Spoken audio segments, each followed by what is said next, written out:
10. juulil oli plaanitud teha üks üritus Jõhvi lennuväljal, et näidata inimestele, et lennuväljal toimub suvel kogu aeg midagi. Tegelikult ühel hetkel paisus see üks üritus lausa 3 päevadeks, sest meil oli võimalik tuua siia ka Eesti esimesed kestvusennuvõistlused motovarjuspordis ja Eesti esimesed karikavõistlused motovarjuspordis.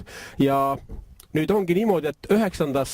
kuni 11. juulini ja muide juba 8. hakkavad siin treeninglennud, on siis Jõhvi lennupäev motovarjurite päralt. See on siis tiibvarjumehed, mehed-naised, kellel on mootor selja peal, rahvas teab neid Karlssoni nime all. Ja Lõhvi lennuvali, Jõhvi tiibvarjupäev on selle ettevõtmise nimeks, kuigi ta nüüd on siis 3-päevane. Ja mis toimub siis? 8. nagu ütlesin, on treeninglennud, 9. on hästi põnev ettevõtmine. Teadaolevalt teda varem Euroopas tehtud ei ole, ehk see on siis kestvuslend. No rahvas teab umbes Enduro nime all. Motovarju Enduro. Jõhvi lennuväljast tegelikult isegi üle 30 kilomeetri on see distants selles raadiuses. On maha märgitud üle 50 kontrollpunkti, mida siis motovarju piloodid peavad ülevalt pildistama ja kui nad maanduvad lennuvälja, siis võetakse neile fotoaparaadi käest ära ja kontrollitakse, missugused kontrollpunktid nad on läbinud. Iga kontrollpunkt annab siis punkte ja lõpuks tehakse arvestus. Start on hommikul üsna vara, sellepärast et hommikul on suhteliselt tuulevaikne ilm ja päeval tuul tavaliselt tõuseb, kus see on ohtlikum. Nii et alustame hommikul vara, ilmselt kusagil 7 paiku juba ja päeval on kohustuslik maandumine, kas 2 või siis 3 tundi ja seda otsustab peakohtunik briefingul ja maandumine on hiljemalt kell 10 õhtul.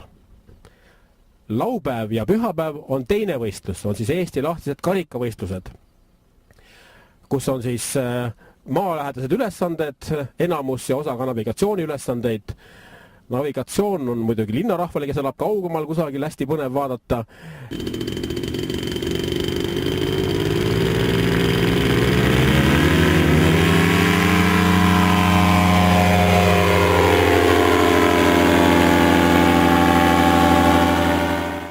Siis maalähedased ülesanded, nende vaatamiseks peab tulema lennuvälja siia samasse juurde.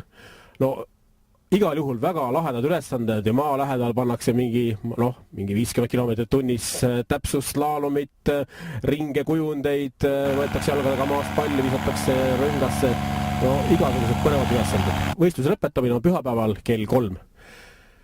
Kes tahab kohale tulla siia 3 või ütleme 4 päevaks isegi, siis on meil võimalik panna üles ja telklaager. Nii et head inimesed, võtke seljakotid selga, lööge endale mütsid pähe kinni, võtke kaasa binoklid ja stopperid ja olge kohal.